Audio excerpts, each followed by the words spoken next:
एक समय की बात है, हारमोनिया नामक राज्य में एक युवा राजकुमार एडन रहता था, जिसे संगीत से बेहद प्रेम था।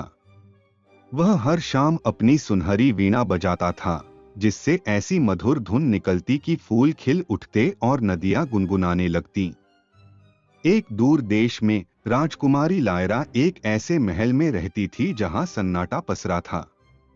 एक दुष्ट जादूगर ने उसके राज्य को शापित कर दिया था, जिससे वहां की सारी आवाजें गायब हो गई थीं और केवल डरावनी खामोशी रह गई थी।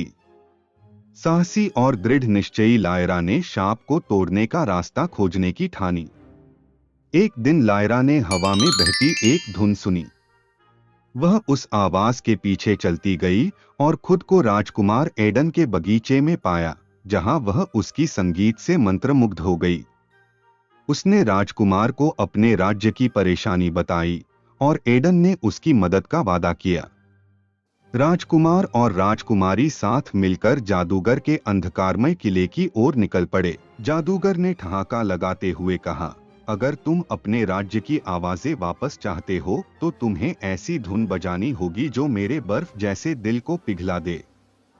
राजकुमार एडन ने अपनी वीणा बजानी शुरू की और अब तक की सबसे जादुई धुन रच डाली। लेकिन यह काफी नहीं था। राजकुमारी लायरा ने उसका साथ दिया और एक कोमल स्वर में गुनगुनाने लगी, जो धीरे धीरे उम्मीद और प्रेम के गीत में बदल गया। जादूगर स्तब्ध रह गया, उसकी आंखों से आंसू बहने लगे। यह संगीत उसे उस खोई हुई खुशी की याद दिला रहा था जो कभी उसकी जिंदगी में थी।